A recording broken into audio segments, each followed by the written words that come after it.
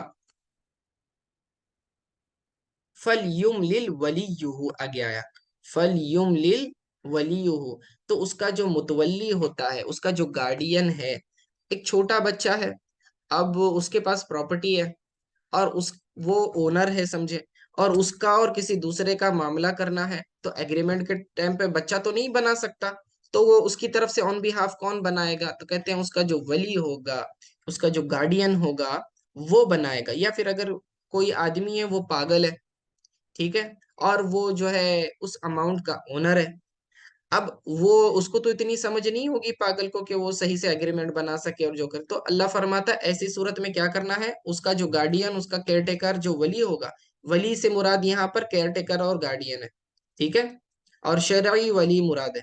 یہ ولی سے مراد متولی والا معنی لیں گے، یہ اللہ کا ولی نہیں سمجھیں گے اس کو. ٹھیک ہے نا. اچھا. فَلْيُمْلِلْ وَلِيُّهُ، تو اس کا ولی کیا کرے گا؟ اس کی طرف سے یہ ایگریمنٹ بنائے گا. بعض اوقات آدمی پاگل بھی نہیں ہوتا لیکن گونگا ہوتا ہے، بول نہیں پاتا. ٹھیک ہے. یا پھر وہاں کی مروجہ زبان نہیں جانتا، اس کی وجہ سے او لا یستطیع ان یمل ہوا فرمایا. ٹھیک ہے. یا وہ استطاعت نہ رکھ سکتا ہو لکھوانے کی. اب لا یستطیع استطاعت کیسے نہیں رکھتا بابا؟ تو اس کے لیے کیا ہو سکتا ہے؟ آپشنز کیا کیا ہو سکتے ہیں؟ ہو سکتا ہے کہ وہ دوسری کنٹری، دوسرے اسٹیٹ میں ہو یا دوسری کنٹری میں ہو. اب وہاں پر وہ ایگریمنٹ کر رہا، اب اس علاقے کی اس کو زبان نہیں آتی. مثال کے طور پر آپ یہاں سے تمل ناڈو چلے جائیں، وہاں پر تمل ہوتی ہے. اب مہاراشٹر کا آدمی تمل تو نہیں جانتا. ٹھیک ہے. اب وہاں وہ کوئی ایگریمنٹ کر رہا ہے مثال کے طور پر، تو اب وہ ایگریمنٹ کیسے کرے گا؟ وہاں کی لوکل لینگویج تو اس کو سمجھے گی نہیں. ٹھیک ہے. تو پھر ٹرانسلیٹر کی ضرورت پڑتی ہے، میڈیٹر کی ضرورت پڑتی ہے. ٹھیک ہے. تو اس کا ولی جو اس کے آن بہاف یہ معاملہ کرے گا.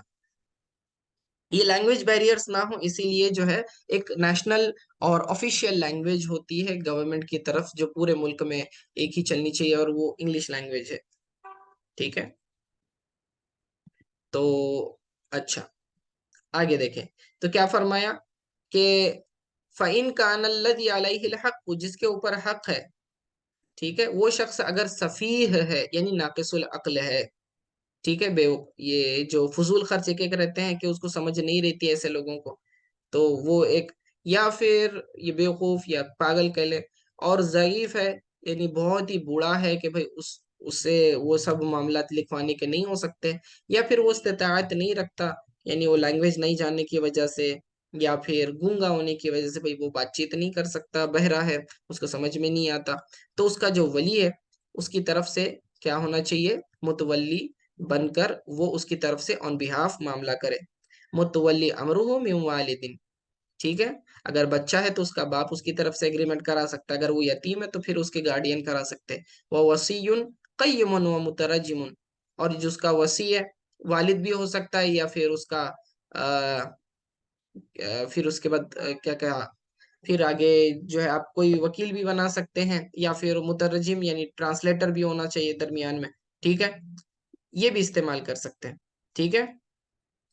بالعدلی فرمایا، یہ بھی انصاف کے ساتھ ہونا چاہیے، یعنی جو یہ ولی بھی ایگریمنٹ بنا رہا ہے وہ بھی انصاف کے ساتھ ہونا چاہیے. وَاسْتَشْهِدُوا شَهِدَيْنِ مِن رِجَالِكُمْ. اب یہاں سے گواہی کا معاملہ بیان ہو رہا ہے، اور اس معاملے کے اوپر تم کیا کرو؟ وَاسْتَشْهِدُوا، اشہدو علی الدین، یہ قرض کے اوپر تم گواہ مقرر کرو. کتنے گواہ؟ شہیدین، تسنیہ کا صیغہ ہے. ٹھیک ہے، شہیدن کا معنی گواہی دینے والا، ایک. اور شہیدین کا مطلب ہوتا ہے دو گواہی دینے والے. مر رجالکم فرمایا، رجال جمع ہے رجل کی، تو دو مردوں میں سے تم کیا کرنا ہے؟ دو مردوں کو گواہ بنانا ہے، دو آدمیوں کو تم گواہ بناؤ گے اپنے معاملے پر. اور یہ جو گواہ بنیں گے ان کی شرط کیا ہے؟ کہ وہ عاقل ہوں، بالغ ہوں، مسلمان ہوں، آزاد ہوں. ٹھیک ہے، یہ جو دو مرد ہوں گے وہ پاگل نہیں ہونا چاہیے، اور چھوٹے بچے نہیں ہونا چاہیے، کافر نہیں ہونا چاہیے، مسلمان ہونا چاہیے. ہمارے یہاں کافر کی بھی گواہی، جو گورنمنٹ کے ایگریمنٹ میں اگر آپ دو نان مسلمز کو بھی گواہ بنا لیں تو بھی کیا ہے، یہ گواہی معتبر ہوتی ہے. لیکن شریعت اس گواہی کا اعتبار نہیں کرتی. شریعت کہتی ہے کہ دو عادل گواہ ہونے چاہیے. ٹھیک ہے، دو آزاد، یعنی غلام بھی نہیں ہونا چاہیے، مسلمان ہونے چاہیے گواہی دینے والے. ٹھیک ہے، یاد رکھنا یہ چیز. تو ہمیں چاہیے کہ ہم جو یہ معاملات کرتے ہیں، مسلمان جو آپسی معاملات کرتے ہیں، اب اس کا سسٹم ہمارے یہاں چلن بہت ختم ہو چکا. ہم یہ جو معاملات ہیں قاضی کے پاس جا کر دو گواہوں کی موجودگی میں یہ سب کام کر سکتے ہیں، لیکن ہم کرتے نہیں ہیں، اور ہم کورٹ چلے جاتے ہیں یا پھر دوسرا. کیوں؟ کیونکہ اب دین کے اوپر لوگوں کا اعتبار نہیں رہا، لوگ اسلام کو ترجیح نہیں دیتے، لوگ جو ہے حکومت کے قانون کو ترجیح دیتے ہیں. ٹھیک ہے، حکومت سے ڈرتے ہیں، پولیس سے ڈرتے ہیں، لیکن اللہ سے نہیں ڈرتے. اسی لیے تو قرآن کے مطابق فیصلے نہیں کراتے. جب آپس میں جھگڑا ہوتا ہے تو پولیس کے پاس جاتے ہیں، کوئی بھی قاضی کے پاس نہیں جاتا.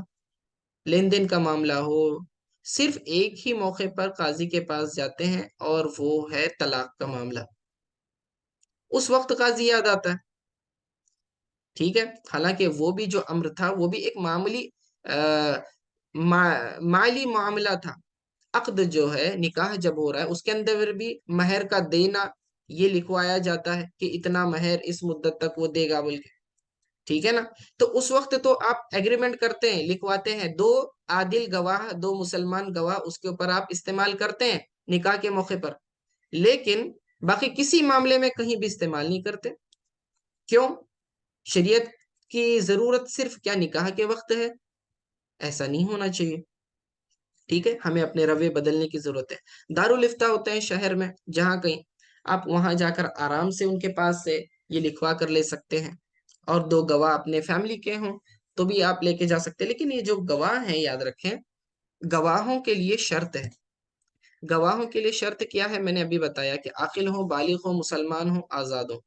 دوسرا، جس کے حق میں یہ لوگ گواہی دے رہے ہیں، یہ گواہی دینے والے اس کے سگے رشتہ دار نہ ہوں. کیونکہ پھر اس سے شائبہ کیا ہوگا؟ ہو سکتا ہے یہ لوگ رشتہ داری کی وجہ سے فیور میں کیا کر رہے ہیں؟ گواہی دے رہے ہیں. تو رشتہ دار کو گواہ نہیں بنانا چاہیے اپنے معاملے میں.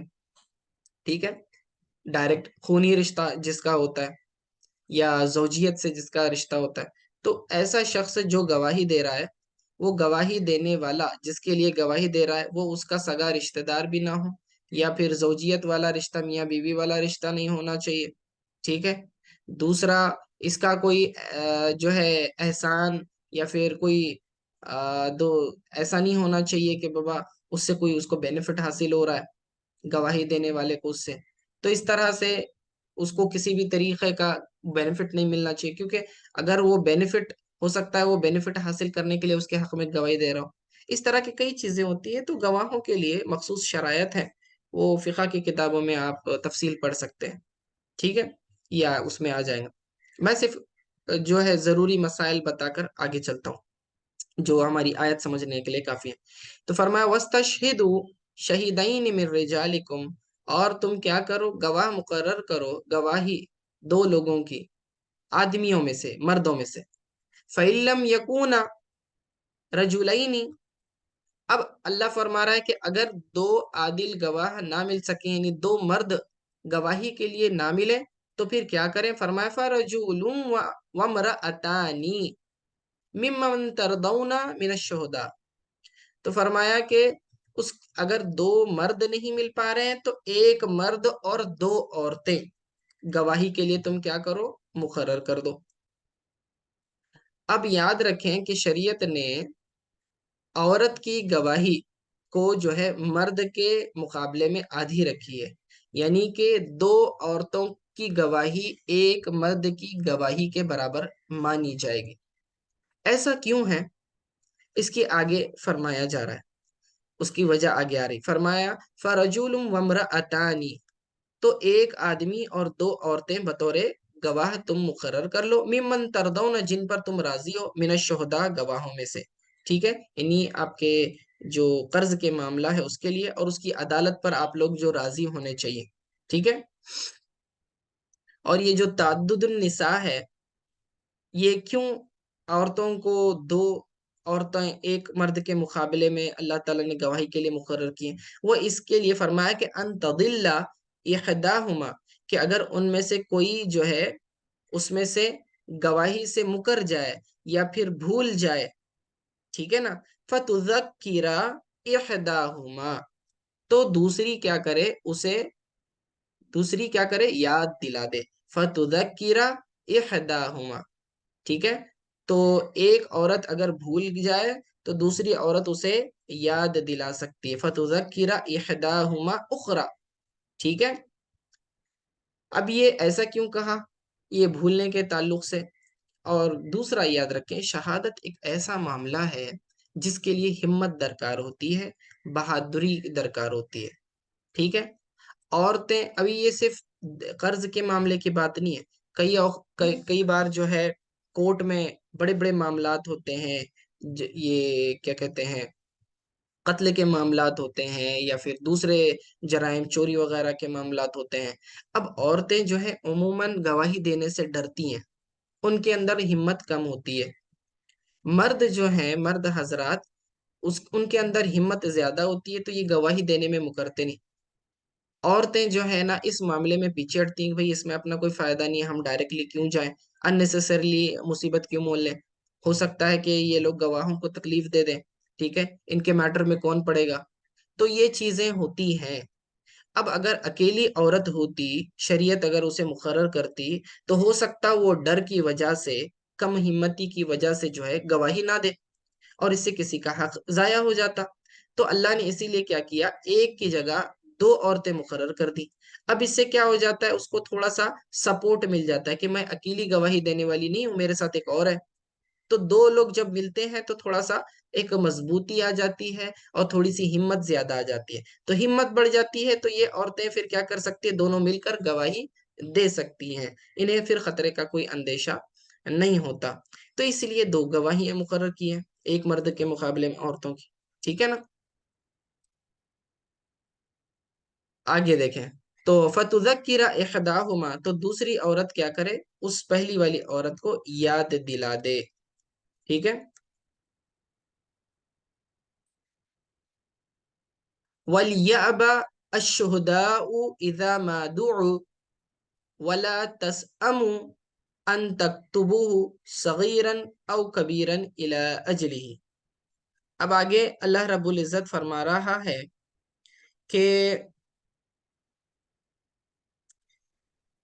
یہ فرما رہا ہے، اور گواہ آنے سے انکار نہ کریں جب انہیں بلایا جائے، ٹھیک ہے، یہ ازماء میں ما زائدہ ہے۔ تو یہ فرمایا جا رہا ہے کہ جب گواہ آپ نے مقرر کر لیے، چاہے دو مرد ہوں یا ایک مرد دو عورتیں، اب گواہ بنا دیا گیا، تو اگر کبھی اختلاف ہو گیا اور ان کو کورٹ میں آ کر قاضی کے سامنے گواہی دینے کی نوبت آ گئی، تو فرمایا اس موقع پر گواہ جو ہے انکار نہ کرے کہ میں گواہی نہیں دوں گا، مکر نہیں سکتے، ٹھیک ہے۔ اگر ایسا کریں گے تو یہ گناہ گار ہوں گے۔ ہاں، اگر اس کے مقابلے میں گواہ بہت زیادہ ہیں، دوسرے لوگ گواہی دے سکتے ہیں، تو پھر گناہ گار تو نہیں ہوتا۔ البتہ اگر سارے گواہی انکار کر دیں، ٹھیک ہے، تو پھر تو گناہ گار ہوں گے۔ تو گواہ بننے سے انکار کر دینا یا گواہی دینے سے انکار کر دینا، یہ دونوں چیزیں جو ہیں یہ ناپسندیدہ ہیں، ٹھیک ہے۔ آگے فرما رہا ہے کہ اور اسے بھاری نہ جانو، یعنی اس سے تنگ دل نہ ہو کہ لکھت کر لو، ان تکتبوہ ولا تسأموا ان تکتبوہ، اللہ فرما رہا ہے کہ تم ایسے بوجھ مت سمجھو دل کے اوپر، ارے یار کیا لیے لکھنے کی نوبت آ رہی ہے، یا پھر لاپرواہی کی وجہ سے کون لکھے گا یہ سب معاملات، اس کی کیا ضرورت ہے۔ تو اللہ فرما رہا ہے کہ اس کو ایسا دل تنگ مت کرو، ٹھیک ہے، لکھنے کے معاملے میں، اس حق کی جس پر تمہیں گواہ بنایا گیا۔ اس وقت جو گواہ دینے والا بھی ہے وہ ذرا ہمت کے ساتھ کرے نا، وہ یہ نہیں کرے کل کو فیوچر میں کچھ بڑا مسئلہ ہو گیا تو ہم کو گواہی کے لیے بلائیں گے، کوٹ کوٹ پھرنا پڑے گا یا قاضی کے پاس جانا پڑے گا، کس کے پاس ٹائم ہے، یہ سب کون کرے گا، میں گواہی نہیں دیتا۔ تو اس طرح سے کرنا اللہ فرماتا ہے کہ یہ جائز نہیں ہے، اس طرح سے تم نے نہیں کرنا چاہیے، ٹھیک ہے۔ آگے فرما رہا ہے کہ صغیرن او کبیرن، چاہے قرض چھوٹا ہو یا بڑا ہو، قلیلن او کثیرن، تھوڑا ہو کہ زیادہ ہو، الی اجلہ، ایک مقررہ مدت تک، تو تم نے کیا کرنا ہے، لکھ لینا ہے۔ اب یہ امر جو ہے وہ وجوب کے لیے نہیں ہے، یہ استحباب کے لیے ہے۔ وجوب کا مطلب ہوتا ہے کسی چیز کو لازم کرنا، تو یہ لازم نہیں ہے لکھنا، لیکن استحباب یعنی مستحب ہے لکھ لینا، کیونکہ آگے جا کے اس میں ہمارا ہی فائدہ ہے، ہم اختلاف سے بچتے ہیں، ٹھیک ہے۔ ذالکم اقسط عند اللہ، یہ اللہ کے نزدیک زیادہ انصاف والی بات ہے، ٹھیک ہے۔ اقسط عند اللہ و اقوام للشہادتی، اور اللہ کے نزدیک اس میں گواہی خوب ٹھیک رہے گی، ٹھیک ہے، یعنی کہ ادائے شہادت میں یہ زیادہ مددگار ثابت ہوگا، کیونکہ یہ اس گواہی کو یاد دلائے گی، ٹھیک ہے۔ وَأَدْنَا وَأَدْنَا اللہ ترتاب الا ان تکون تجارت حاضرۃ، ٹھیک ہے۔ اور یہ فرمایا کہ